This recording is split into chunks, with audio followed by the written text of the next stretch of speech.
zombie movie where he falls in love. Oh, all the chicks are saying that. Warm bodies. Well, it was full of women, but it was funny. Well, you know what? We might just. There, we're already started. I know. There's an engineer there. All right, well, let's. This chick is saying, "I want to see one body. I want to see one body. I want to see one body." It's zombie Twilight. Right, yeah. They're out of Twilight movies, so they said, "What are we gonna do? What are we gonna do?" Well, you know what's funny? Quick.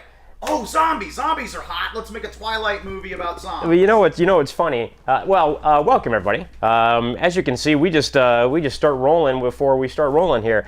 Welcome to Sunscreen Film Festival podcast number 28. We are a full season and 6 episodes in at this point. I still say you should try selling it. Somebody buy this thing. We got 28 episodes for you. There, you got a male version of The View. We talk about robots and zombies and movies and. Right. Well, we were just starting to talk about the new zombie love story, Warm Bodies. Which, by the way, I'm Tony Armour, executive director of the Sunscreen Film Festival. With us today are Superhero, a regular contributor to the Sunscreen Film Festival, and Dan, what's your last name? Cintron. Dan Cintron. And Dan has been in the film and television industry for a number of years. Went to LA Film School, worked for Telemundo, works for Ion Television Networks right now, does a lot of freelance work. So always good to have another guest on the podcast. So thanks, Dan, for joining us today. So anyways, we're talking about Warm Bodies, which is, I'll pull up the trailer. If you haven't seen it or haven't heard about this yet, it is basically where a zombie falls in love with the girl and becomes human again because he's fallen in love with this girl. So, yeah, I mean, if you're a flesh-eating zombie, remember, love is the cure. And you gotta remember, love is the cure. Like World War Z, Brad Pitt just needs to get up there with a megaphone and tell all the zombies, just find love. That's what you do, and everything will be fine. Well, that is exactly what happens in the film. And when I saw it last night, the theater was packed full of girls, and all high school, college age girls. They were like, "Yay!" at the end of the movie. Yay! They were all so happy. The zombie fell in love, and the film, just as you said before, it's the zombie version of Twilight. Summit Entertainment, who made the Twilight films, made this particular film. Yeah. Now you know the rules. A silver bullet kills a werewolf. Yeah. A stake kills a vampire. Now, if a zombie falls in love with another zombie, do they both become human again? Or does a zombie have to fall in love with a human? What it was is... well, they're both humans. Yes. Someone who isn't infected. Yes, this would be more appropriate. What it was... I don't want to offend zombies. Here's some spoiler alerts coming right now. So Spoiler alert! Spoiler alert. So if you do not want to hear what's happening in Warm Bodies, fast forward or do something else. So it's not just that they fall in love. The one zombie character starts to fall in love, and all of a sudden he gets like one heartbeat, bump, bump, and his heart kind of comes back to life, basically.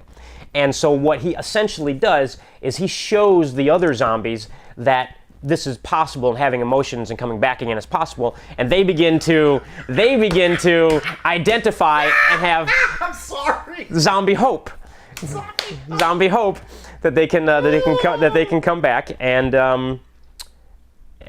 at the end of the movie there's a big battle between infected zombies who want to stay that way, a paramilitary group, Murr. And there's a second level of zombie that they introduce in this. There's like your regular zombies that just creeping around like eating dead people, and then there's, if you've been a zombie for like a really long time, you get to the point where you just rip all your flesh off and you're just bones and muscle, and those are like the beyond hope zombies. So those zombies, end up fighting. Why can't they find love? No, they're beyond hope. That'd be someone else without flesh that you would think they could fall in love with. You would think. Yeah, I'm gonna go see this. You should. I'm a big lady hero. You should. I'd like to hear George Romero's take on this. Yeah. Ooh. To be honest with you. Yeah. Yeah. What do you think he? I don't know. He is like the creator of zombies. Sure. So really, was there love in his movie? I suppose the thing that is. George Romero had his view. other people. It trickled down to other filmmakers making something in the heart of the George Romero. He liked Shaun of the Dead. I know he liked Shaun of the Dead. I heard somewhere, so he may like this. A comedic point of view on it is one thing, but here this is a love story. This is a soap opera. Well, you know, but at the same time, it's actually more of kind of a zombie rom-com, is what it is. Right. It's a zombie romantic comedy. It's exactly. Is exactly what it is, which is a great little genre, and I haven't checked the box office reports, but I guarantee this movie's killing it. Because of just judging by the number of people that were in the theater, and you know what, it's probably been out for a week or so already. We could probably, check and see. But it's and I give it credit. You know how we're always saying it's the same thing over and over and over again. Something different. Something new. It's a curveball. It is. And we had a film. We had a film at the film festival a couple years ago that won our best short film award, and it was called Zombies in Love. I believe it was called Zombies in Love. I hope I'm not forgetting the name. But the filmmaker did a great job, and it was like a little romantic comedy zombie love story where like two zombies fall in love and stuff. And it was really funny. It was really well done. So that was a short film from maybe 3 or 4 years ago. We had the festival, played really well. So I'm surprised that this is the first time somebody's actually got around to making it that hadn't been done before. But it was it's different. Finally, it's same old. You want to see different, and it's a good twist on the romantic comedy. That's for sure. Yeah, well, brilliant. It's making money. Well, like you said, the theater was packed. Yeah. I seem to remember hearing on the radio on my way home about not this last weekend, but the weekend before, that it was kicking it. That it was really, it opened big. Yeah. I can check the old box office mojo while we're chatting here. But you know what? People just want to see, as much as Hollywood pumps out the same stuff, people just want to see something different. Right. That's true. George Romero, I would love to know. If you type in George Romero warm bodies, because he has to, because he did like Shaun of the Dead. Right. He did like Shaun of the Dead. The thing that I heard George Romero say is, he was always like, all the different ways that, zombies were becoming zombies, with, is it an infection, is it this, Rabies, is that, and he was like, in his thing, it was just like, it was just the dead come back to life. Right. It wasn't people getting infected with something and becoming a zombie. It was the dead coming back to life. Is what his thing thing that I'm was. seeing with these movies, like Warm Bodies, you gotta understand George Romero's time when he did his thing with zombies. It's almost a different genre now. Yeah. It's a different genre because you have this is a zombie movie, the other one's a zombie movie, but it's two totally different worlds because his has a different flavor to it, a different look, a different feel. You get a different reaction. You're looking at two zombie movies. Yay! Right. Isn't the reaction exactly. from his? Exactly. Well, look at the difference between like Twilight or I'll even throw Wolfen out there or something, as opposed to Lon Chaney Jr. all drunk, coming up and grabbing a hold of the tree. Remember that was his thing, was grab a hold of the tree and look around. And that kind of thing. Right. So you're right. Yeah, I guess the genre changes. Yeah. So as a little update, as of today, February 10th, Warm Bodies has done $31 million at the box office. And I don't know what the budget is, and it's not listed, but from watching it, I'm guessing it's probably like a $20 million budgeted film, probably. Wow. Which is, cheap. It's low budget for a major, release. Mm-hmm. And but I will say that I wouldn't be surprised if they spent anywhere from $500,000 to $1 million just on music for the film. Oh, let me guess, BMI, ASCAP, fees. Yeah, well, and they had some cool like classic '80s tunes, and they had like a good mix of stuff. The zombie character has a record player, and he has this like album collection, and he's like putting on, and he puts on like an '80s record, and and there's the soundtrack. It's cool actually. It was pretty well done, even though it's a romantic comedy, if that is or isn't your thing. It's a nice mashup of genres, and it was fun to say the least. We had Chris Wyatt as a guest a few weeks ago, and he's the guy that wrote the Napoleon Dynamite. He helped create. Well, he didn't write it, but he was a producer. He was one of the producers of the film. And he worked on the Avengers cartoon and things like that. So I couldn't wait to ask him what he felt about making things for a general audience, like taking a comic property and absolutely butchering it, and like sushi, and then going, here you go, and handing it to the general populace and stuff like that, because that's what they need. They can't follow the story of the comic. They have to have it made into a general audience for the script, blah, blah, blah, blah, blah. And he wasn't offended by it at all. He was like, well, it's like looking at his favorite story is Hamlet. And he's seen so many different versions of Hamlet than the original one that Shakespeare wrote 500 years ago. He's even seen sitcoms that have done with their characters a take on Hamlet and stuff like that. So it didn't really offend him. So I'm going to pot shot guess that George Romero wouldn't be offended by a zombie rom-com. I think he'd probably like it. I think so too. I mean, he inspires people to do film. Yeah. Okay, so he's not gonna sit there and either put you out. I think he will encourage you. He'll encourage the film. There are people working in the industry. They're doing film. They're getting their material out there. So I think he's gonna encourage it. Now, what does he think about modern, cinematography as far as zombies as opposed to his? He might have a different opinion because he's old school in the sense where he has that mystery behind his zombies. You get, like I said, you get scared. You eat popcorn like this when you watch his movies. Over here, it's a different story. It's a different audience, different take, different feel. Now, I kind of came in on the chemical zombie. I think in the first zombie pictures I saw, there was nuclear waste, and it rained, and it got in the cemetery. That was Return of the Living Dead. And they used Atomic Annie right there at the end. And take out the whole. That was town. Return of the Living Dead, and that was a good one. That's one of the better. See, I kind of came in on the atomic zombie. And you know what?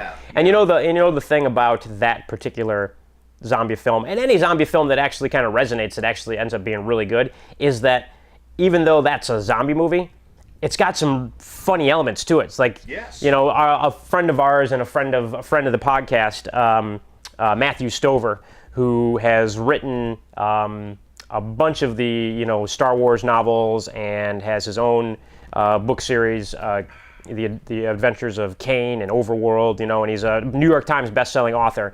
One of the things that he always says is, don't forget to bring the funny. Because no matter how serious and gruesome and dark, you need those little lighthearted moments. Holy rusted metal, Batman. Yeah, don't forget to bring the funny. Yeah. So that's, just a little piece of advice for you screenwriters out there or aspiring screenwriters that don't remember that. Even in your dramas and everything else, you got to have those little moments, those little touches, so you don't just clubbing the audience over the head for 90 minutes or 2 hours. Wrestlers would call that a hope spot. Yeah. You got to call that a hope spot. Like what I always say was so horrible about that last Batman movie was the story arc of it did this straight down until the end. Even at the end, he comes back fighting and ends up getting stabbed and everything. It's like, come on, man.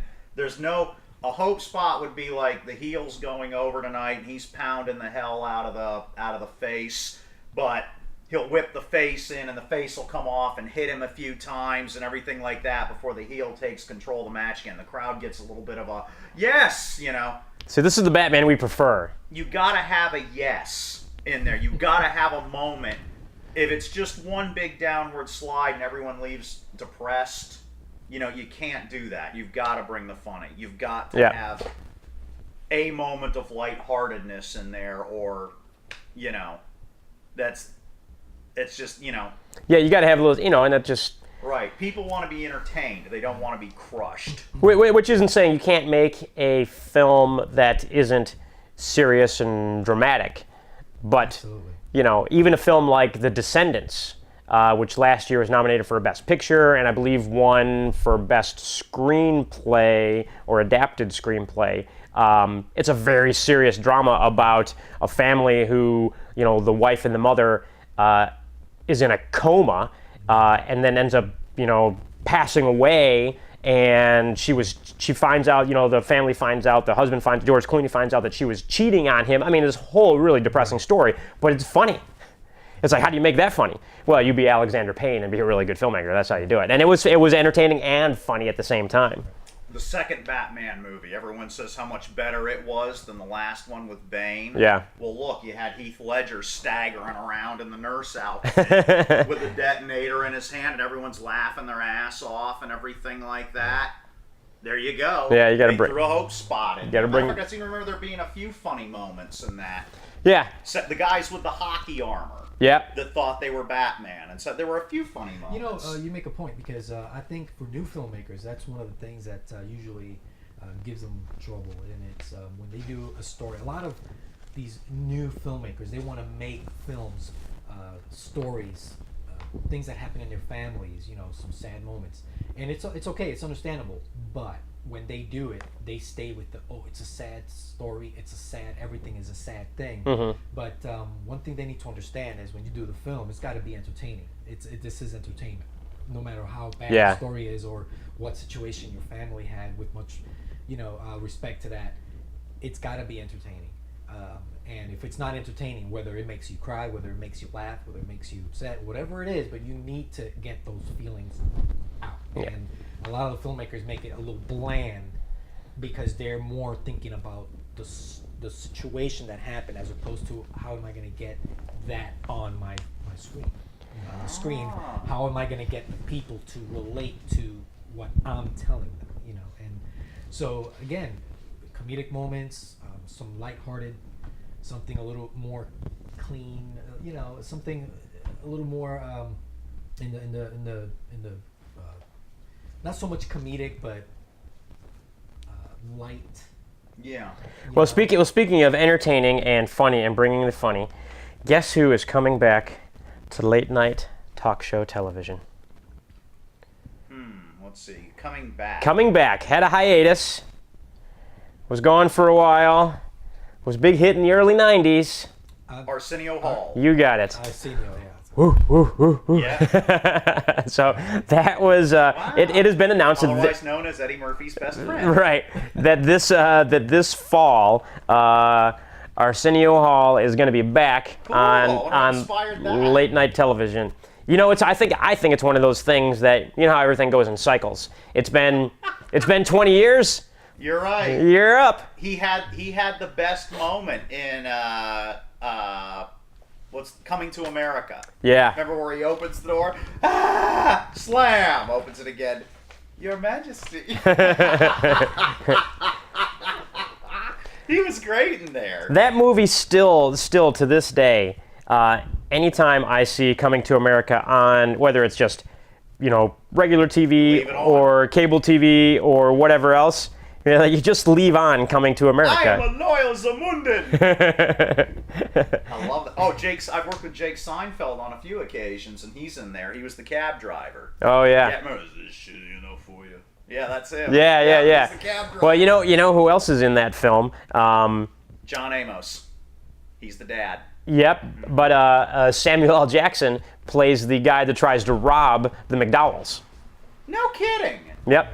I'm surprised you didn't know that or hadn't remember that. I didn't get. Well, but you know the part where the guy comes in, tries to rob McDowell's, and Eddie Murphy's character whoops his ass with the broomstick. Oh yeah. That's Samuel L. Jackson, like one of his first early roles. I thought one of for Samuel Jackson, the early thing was Jungle Fever, where he played the crackhead that did the dancing. Remember, he danced. I dance and he danced and everything, and then his dad ended up shooting him. Yeah. Mm-hmm. But this movie, and of course James Earl Jones as the dad. Mm-hmm. It's just one of those movies. Every time it comes on, and that guy and Eddie Murphy's like trying not to act all. Yeah, that was good. Yeah. I'm normally not a big fan of actors playing a whole bunch of different characters in a movie and just doing themselves up in different makeup. It's sometimes it just feels like. They're just stroking themselves, basically. But in this particular film, when Eddie Murphy I think it's Eddie Murphy, isn't it, that plays the little Jewish guy that sits in the barbershop. Oh, that's right. He plays like 4 or 5 people. Yeah, he plays a bunch, but he plays the white. Cassius Clay was 422 years old. Yeah. Up yours, and up yours. He was like That's 3 or 4 hilarious. different people in Yep. there. How can I help you? Yeah. I just sit here and just laugh and just thinking about that movie. It's genuinely just that funny still. There's a thing about that. Remember the second Highlander movie? And this is a good thing. Try not to, but Oh, you know. I love the second Highlander. It's Dune meets Highlander. It's about if you're an actor and you're going to be made up, and I'm a monster actor, like Pseudomation, Lon Chaney Jr. type stuff. Here's some advice. And I learned this from watching making of stuff, like behind the scenes stuff on DVDs. Watch Christopher Lambert in that Highlander movie where he's old before he becomes immortal again. You don't buy it. And the reason is because he's like this and he's talking about the planet Zeist. And his face isn't moving. Yeah. He's not moving at all. And the reason is he's trying to protect the makeup. Right. And what Rick Baker says is the minute Eddie Murphy gets into any type of makeup, like he put the old man makeup on him for the movie Life, he looks in a mirror and immediately starts going... He wants to see what kind of expressions he can make. Right. With that makeup. You have to project through the makeup. That's what makes... You can be 2 or 3 different characters in something like that, but you have to be able to project through the makeup. Do not try and protect the makeup, because that's what Christopher Lambert's mistake, or Christopher Lambert, I guess you would prefer. And it's a bad makeup job if you move too much and it falls off your face. Right. But you got to be able... Like, people criticize Jim Carrey for that in... The Grinch, because he's so rubber-faced in the first place, and it was like he was trying to protect the makeup or something like that. But yeah, you've got to project through it. Rick Baker did all the makeup for the movie Life, which is one of Eddie Murphy's underrated films. Hardly anybody I know has ever seen Life. They've all seen Coming to America and Beverly Hills Cop and everything like that, but if you get a chance to see Life, see it. Yeah. He spends life in prison with Martin Lawrence. Oh, I remember that. And they I haven't each seen other's it. guts and grow old together in this prison in the South. And it's great. Yeah, I remember that. I remember that, but I haven't seen it. But I do remember that coming out. You know, okay, so that's one of Martin Lawrence's greatest moments too. Really, he's done in the old makeup. And he's Ned Beatty's chauffeur, and he just happens to see what he looks like in the window of the car, and there's not a single line spoken in it or anything like that. He's just kind of like, good Lord, when he see, and it's amazing. It's amazing. Not what you usually say about, Martin Lawrence was brilliant. Yeah. But he was, and it was very well done. So I don't know how I make a successful segue into this, but I wanted to chat a little bit about. We talked a few weeks ago about all these different random TV pilots that were getting made and all this strange stuff. And we Super Clyde. Yeah, but there's one that I'm actually intrigued to see. I don't know how many people remember this because it was on in the 70s, but The Tomorrow People. Do you remember The Tomorrow People? Vaguely. It was a British TV series, and I don't remember a lot about it. Kids that had superpowers. Yes. I remember it now. Yeah. Yeah, it wasn't on TV. It was on real early cable. Remember when you were... Well, if you're in our age bracket, back then your cable box had all this wood laminate on it and everything, and it had a black middle and big push buttons like this. Yeah. Kerchunk, kerchunk, kerchunk.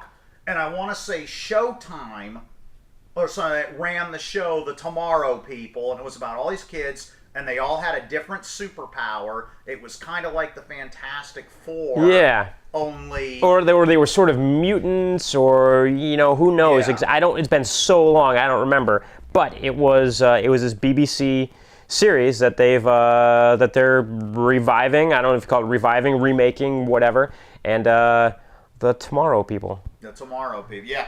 I remember kids in middle school would rant and rave. Oh, did you see The Tomorrow People? That guy with the lightning and stuff like that. Yeah, I remember that. I remember liking it as a kid, but at the same time thinking it was like wacky and weird. Well, the thing I don't understand is how come it doesn't have a cult following, how come it didn't survive like Doctor Who did? I'm not sure. Yeah. Because it's along that same vein, of British sci-fi, and it's offbeat like that and everything like that. But I didn't, he's right. It was obscure. I didn't remember. That may be the reason why. Because I vaguely remembered it. You vaguely remembered it back in the days of the big wooden cable box. Yeah, so I don't remember much about it other than what it seemed like is it seemed like a mashup of The Prisoner, the 60s Prisoner, and like a superhero show. Yeah. At least in the, maybe it's just because of the style, because of that BBC, sort of style or whatever. But yeah, kind of crazy. Well, why not? Yeah, why not? So that's like the only show. Is it being made in England again? No, it's being made as a U.S. series, basically. Huh. Well, why not? Yeah, exactly. I don't really know if we talked much about The Rock, Dwayne Johnson, on the show before. We talked a little bit last week, I think, because we were chatting about... We see a lot of him because we do the pay-per-views. Yeah. Yeah, he's on contract with Vince right now. He's like a paid player. He's not under contract. He shows up per performance and everything like that. And I think he's got the strap right now, doesn't he?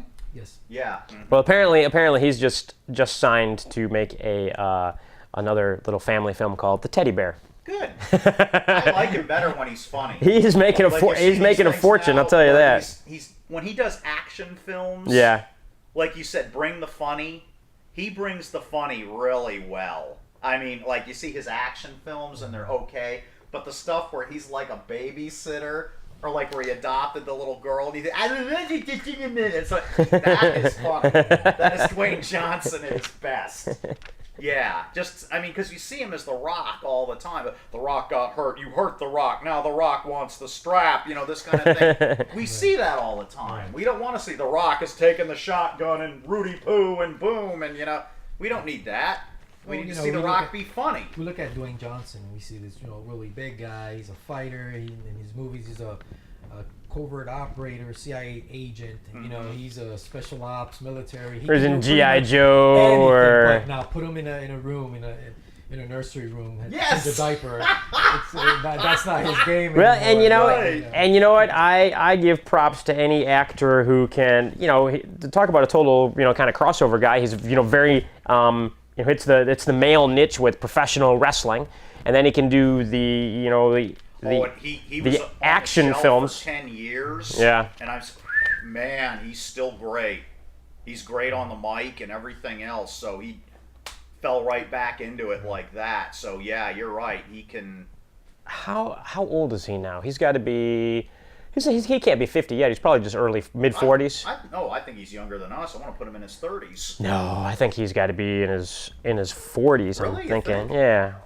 Huh. Thank you, Internet, for helping us out. We will find out in mere moments here. I like The Rock it's funny too. Years ago when I was still working, my old manager, The Rock, was in the background in a group called the Nation of Domination. Oh, he was born in 72, so he's only just hitting. Yeah. He'll be 41. That's young for an action star. I'm surprised he's that old. Yeah. But he was in the background. He'd carry the Godfather's gym bag for him, and Farouk, who was,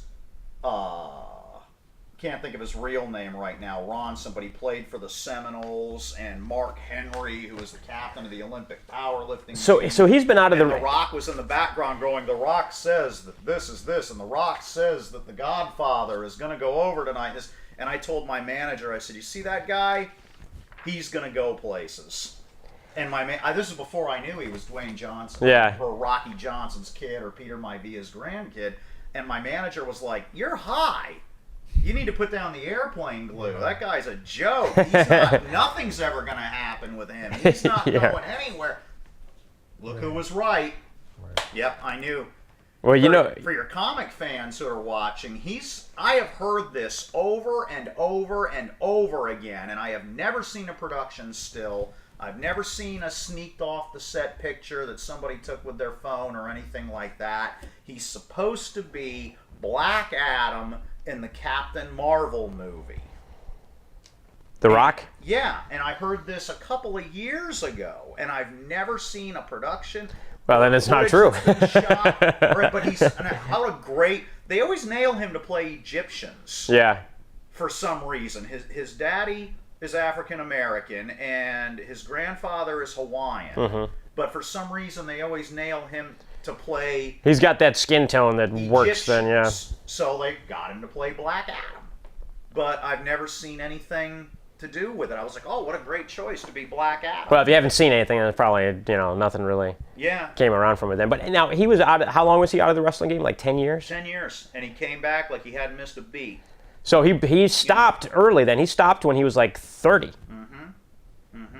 Stopped when he was 30, and then come back at 40. Man, he's had a long career. Then you think about it, he had been wrestling then in his mid to late 20s up till his like 30ish, right? And then to take 10 years off basically doing films and then come back to do wrestling and still doing films, that's Yeah, and like the thing is, what I think, like a lot of these guys nowadays, well, a lot of your watchers and stuff like that, viewers may not be wrestling fans, but I bet they saw The Wrestler. Yeah. And when I first saw that movie, I was sitting here watching it, and I was like, this is really not deterring me from wanting to quit wrestling. It's making me want to go over to Brian Knobb's school and blow some rust and get back in the ring again. Yeah. And then it got to the part where they're all sitting around signing at convention, and they've all got colostomy bags and catheter bags, and they're in wheelchairs, and they have pins sticking out of their toes. Yeah. And I said, that's why. I've got 2 bolts in my knee. I thought I might want to keep the other knee. That's why I quit. I might need my knee for something. At some point in time. And that's why a lot of these guys now, they want to make their money and get out. Sure. Because they follow Ric Flair's rule, which is save your body. Yeah. And that, was my guess as to why he got out when he did. And he's a good breakout. Good breakout. So now on if he's like back now, what does he do now? Does he actually do matches or whatever? Oh yeah. Yeah, big matches. He came back specifically for a main event. But he's not on a weekly basis grinding it like week to week to week to week. He'll come back once every 6 months and do an event every 6 months sort of thing. Like he worked at a pay-per-view. Now it'll be at 2 months before he works at WrestleMania. Uh-huh. He might appear every once in a while just on a promo or badmouth someone here and there, whatever. I got beef with this guy. I got beef with that guy. But yeah, he, as far as on the mat, he does its occasional appearance. Sure. He's got the belt now, so there's. Well, and that's a good way to save your body. Just those guys, like you were saying in The Wrestler, that the show with the colostomy bags and the pins and the wheelchairs, those are the week in and week out workers that are just beating on themselves. Right. But if you do it once every 6 months, you're good to go probably. He's very disciplined. Yeah. So without the discipline, he wouldn't be where he's at. Sure. Yeah. Absolutely. Yeah, good. Well, good for anybody that can, and he's still young to think. I was like, oh shoot, if he's only going to be just 40 or 41 or whatever. Well, see, we think that's young now. well, but we used to. But you know what? Arnold was 40 or 41 in the first Conan, and that was at the beginning of his action career. Yeah. Here's the thing for you, too. Like, a lot of people, they plug along in the industry and this kind of thing, too, like we do. Rodney Dangerfield didn't become anything until he was, like, 50 or 51 years old. Right. So, it's, you can be a late bloomer. You can be you don't have, Justin Bieber is the exception, not the rule. A lot of people work. Yeah. I look back, you and me were watching The Fugitive a few weeks ago, and we go, holy crap, there's Jane Lynch. Right. And she was so young. Oh, yeah. Yeah, she was the X-ray tech or something like that in The Fugitive that helped him out. Yeah, helped him escape. I think she worked some type of lab. Yeah, and she figured a clue out for him and everything, and we're like, there's Jane Lynch. Huh. And she looked like she was early 20s, mid-20s. Right. And now she's huge with Glee and stuff. It only took her 20 years, Yeah. So, yeah, it can happen. Yeah, that's funny. That's funny. But yeah, I mean, look, what if Arnold didn't start being an action star until he was 40, and that lasted all the way through the mid 90s. before he started doing other things, essentially. And even still into the late 90s, he wouldn't do it. So he was action star from 40 to 60. Look at Liam Neeson. Liam Neeson was never considered an action star, and now he's an action star doing all these action movies, the Taken movies and The Gray and all this other, and he's in his 60s. Darkman. Yeah, but he didn't, he'd been a good actor prior to that, but now he's an action star once he hits 60. And it was like we talked about last week, is that you can't make some kid in his 20s or something like that an action star like you've seen him try and do, because people just don't buy it. They don't want to see it. They want to see somebody in their 30s or later are your action stars. You want to see men as action stars, not Right. Not the Teenage Wolf. Exactly. But there is a Teenage Wolf coming out, isn't there? Teenage Wolf. Teenage Wolf. Isn't there a film now? Well, Teen Wolf. Teen Wolf was. Well, they awesome. did. I think they did a. MTV had a werewolf series that had been running for the last couple years. He's right. I remember because one of the first things he did, they show he massacres everybody on the school bus. And stuff like that. Yeah, they're going somewhere, like coming back from a game at night or something. So he Right. massacres everybody on. Yeah, I didn't. I see if he'd been smart like Teen Wolf, he just would have played basketball. Right. And become really, because everyone knows that the kid with lycanthropy is the most popular kid in high school. Everyone knows that. That's the rule. Right. Well, Especially when it's Justin Bateman, because he was in the second one. Yes, he was. Yes, he was. People still give him grief about that. He's such a big. He was a real comeback kid. We even watched an episode of a show called Killer Comebacks. Oh yeah. Where they had Justin Bateman on there about how his career hit rock bottom, and now it's like illegal to make a movie without him. Right. And people still say Teen Wolf, and yeah. Well, that film that he's got out right now with Melissa McCarthy, the identity theft or whatever, it did #1 at the box office this There you past go. week. So. But he was Teen Wolf. Yep. But speaking of Wolfman movies, here's the original trailer from the 1941 Wolfman, which I made my students. I'm a film teacher at the Art Institute of Tampa. I made my students watch this 2 weeks ago. It was one of the films. We were covering the horror genre, talking about the horror genre in this sort of film history class, and so as my horror film we watched was the original Wolfman. Wasn't one of your classes taught by the cinematographer on Wolfen or The Howling. The Howling? Yeah. Thank you. What did he have to say? Well, About- I mean, he was pretty much in criticizing our films and More critiquing. I'd say. critiquing. Yeah. He didn't really speak about his stuff. He kind of kept that out of the loop a little bit. But I mean, what he did have to say was relevant, and for the most part, it was relevant, and it again gave us, the students, a perspective that we're not looking at, and he's a seasoned cinematographer, so when he looks at it in a different way than we do. Here's, very good. here's the original trailer from the 1980 Howling, which this spawned a whole bunch of sequels.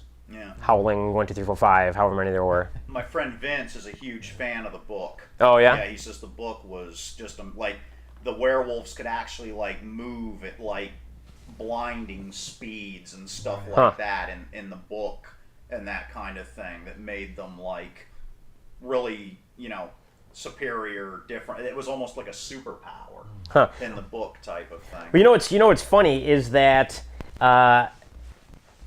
they make a lot of werewolf movies and a lot of werewolf TV shows and there's a lot of werewolf stuff going on, but the werewolves haven't sort of gotten their due like the vampire or the zombie has. You know what I mean? Well, usually a vampire has a werewolf in his court, right? Type of thing. Like even in the old Marvel comics, like the Dracula comics, that was kind of how Werewolf by Night got his start, if I remember correctly, was by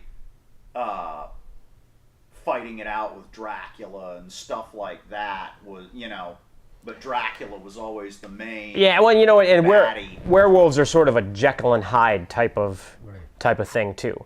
Yeah. So people don't necessarily identify with the turning into a beast and going nuts and killing people, but people love vampires because vampires can fall in love and. Oh, Spark. You see a sparkly werewolf. Yeah. I want to see werewolves in love. Yeah, werewolf in love. With like a poodle. Or something Yes, like that. exactly. Yeah, The closest you're gonna get with that would be Underworld. When Right.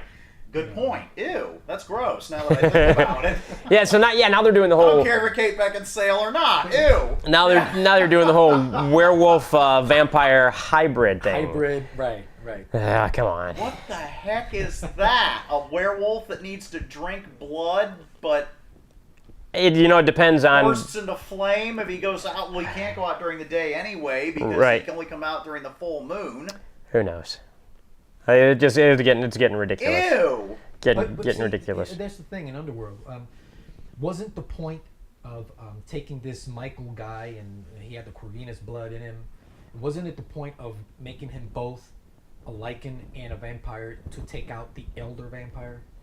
Something like that. But I don't it remember. was It gets her so who took him convoluted. out. It's so convoluted. I saw the trailer for that too. Wasn't the werewolf vampire like the size of the Abomination or the Hulk? Or Yeah, and something the werewolves By the became time- like these big old, look like mutant creatures. Looked more like a Bigfoot or a Yeah. Wendigo or something. I still like that. old school Wolfman where he's wearing pants and a shirt And, and he's drunk. And Here we you go, gotta- right here. He's like right there. Yeah, That's yeah. where it's at. Lon Chaney. Lon Chaney, big Wolfman. boy. That's right. I mean, that's the Wolfman I want to see. I want to see my Wolfman with pants on. I was watching an episode recently of Have Gun Will Travel or something like that, and Lon Chaney was the cellmate. Oh yeah. Guy, and he was in there and he's all and talking like this and everything, and he's in there and he's just huge guy, even without any of the wolf makeup. I didn't realize how big he was. How big is? I wish I could tell you, but he was a mauler. When you Big guy. when you watch the original Wolfman and he's standing next to the guy that plays his dad. I'm blanking on his name right now. I'm sorry. I'm forgetting the actor's name. Well, even next to Bela Lugosi, Yeah. who played the fortune teller in that movie. Oh yeah, I forgot that Bella was the Yeah. was the fortune teller in that Yeah, one. Yeah, they did not like each other either. See, I think that thing in Ed Wood is not accurate. If you see the movie Ed Wood, which is a great movie, I love that movie with Johnny Depp. But there was a Karloff that. Lugosi didn't have a problem with Karloff at all. He had a problem with Chaney Jr. And oddly, he had a problem with Christopher Lee, of all people. But the reason he had a problem with Christopher Lee was because he got confused with Christopher Lee a lot. People would think he was Christopher Lee, and that was his problem with Christopher Lee. But him and Chaney just Claude Rains. Claude It was Rains. Claude Rains. Yeah. And when you see butted heads constantly. and Claude Rains also played Louis in Casablanca. I mean, talk about a classic actor. But Well, those movies were big. yeah, when you see Claude Rains standing next to Lon Chaney, I don't know how big Claude Rains was. I don't think he was a really big guy. When he's in Casablanca, he's maybe slightly shorter than Humphrey Bogart, and I don't think Humphrey Bogart. He was, I think, probably just an average-sized guy. Bogart was, but Had 4 packs a day. yeah, and Claude Rains looked like a midget standing next to Lon Chaney. I mean, and so you know what I think? Big man. You know what I think they had? Grabbed Bela Lugosi one time with one arm, and they were having a dispute on the set. Yanked him up off the ground. Like, yeah, he was a big man. You know what I think that the other actors that they put into the original Wolfman, that they had to get other really big, tall guys, because otherwise Lon Chaney just towered over everybody. Now that I'm thinking back from just watching it a couple weeks ago, but it was funny. It was Claude Rains is his dad, and he looks like a dwarf standing next to Lon Chaney. While you're thinking of Casablanca, here's your trivia for the day. Play It Again, Sam is never said in the movie. Not a single time. That's right. He never says "play it again, Sam." That's right. Says never said in the movie once. "Play it, Sam." Just like Beam Play Me Up it. Scotty is never once said in Star Trek. Yeah. Ever. Period. Yeah, they say "play it," or "play it for me, Sam," but never "play it again, Sam." I'm trying to think. I've heard there are other film quotes like that are that get bastardized when they're never really said the exact same way. I should have made a list before the podcast here because I can't think of any off the top of my head. The two most prominent, like I said, are "Play It Again, Sam" and "Beam Me Up Scotty." Right. They were never once used. a matter of fact, I think where Beam Me Up Scotty came from, don't quote me, but I think it's from a bumper sticker. Huh, Because really? in the 70s, there was a bumper sticker that said, Beam Me Up Scotty, and underneath it in smaller letters, it said, there's no intelligent life here. And I think that's where the whole Beam Me Up Scotty thing got started. Yeah, I can't find out how big Lon Chaney Jr. was, but he died in the 70s, I think it was. Pickled. 73, age 67. Yeah, he had some serious trouble with alcoholism later in his life there, which what's her name? The young actress that's always in trouble for getting drunk and running her car. Lindsay Lohan. Lindsay Lohan. Yeah, Lon Chaney Jr. was the Lindsay Lohan of his day. Come on, Herbie, we got some business to take care of. Well, how about that? We're running out of time. Yeah, we are already. Oh, I want to show off my toys. Well, let's see your toys before we wrap up You here. can pull stills of them off of Facebook, but I went up to Kugler's Golo outlet, and found 3 box sets, DVD, whole seasons, not just DVDs, 3 whole seasons of Aqua Teen Hunger Force for $7, if you can believe that. So if you're near, Kugler's Golo outlet. Kugler's Golo outlet, 31555 US Highway 19, North Palm Harbor, Florida. There you go. 3 whole seasons. I do commercials for them, actually. I still have to finish editing the one. I've just been so busy I haven't had time to. Solo outlet, and I got 3 whole seasons of Aqua Teen Hunger Force for $7. But anyways, I made. I'm gonna zoom in on those for you there. Meat Wad and Master Shake, and I'm trying to make Frylock now. It's obvious you've seen them on previous episodes that I make action figures, and so I'm trying to make the Aqua Teen Hunger Force. So I made Shake. His hands are kneaded tight, and he started out as a Dunkin' Donuts Christmas ornament, and his straw is off of a like a sippy cup box, and Meat Wad is a wad of kneaded tight. And right now I'm trying to make Frylock, who's on the screen right now, so I can have all of them.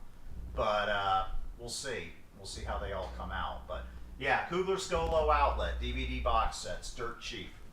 But I've always been a big Aqua Teen person. I've met Dana Schneider, who does Shake's voice, and I just love Adult Swim. I don't like their live action stuff. Yeah. I'll just be blatant and come right out and say it. I can do without Children's Hospital and Tim and Eric's awesome show and all that crap. Yeah, I haven't watched their live action. Why are you putting live action stuff on Cartoon Network? Why?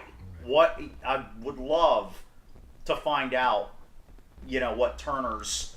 Yeah, I couldn't tell you other than that, if they're trying to do an adult block, they're trying to, somebody comes in with a pitch and they're like, all right, we like the pitch, let's do it and see what happens, Biz, not show art. All right. You think if you and me tried to sell a card, you'd think we wouldn't take a live action show to Cartoon Network. you would think, but you know what? Stranger bedfellows have been made in Hollywood before, so. That's true. That's true. Well, I guess that's going to wrap us up for Film Festival podcast number 28 here. Next week, I guess, will be 29. Somebody buy the show. Well, thanks again for coming. On behalf of myself, Superhero, Dan. Dan, we'll see you next week.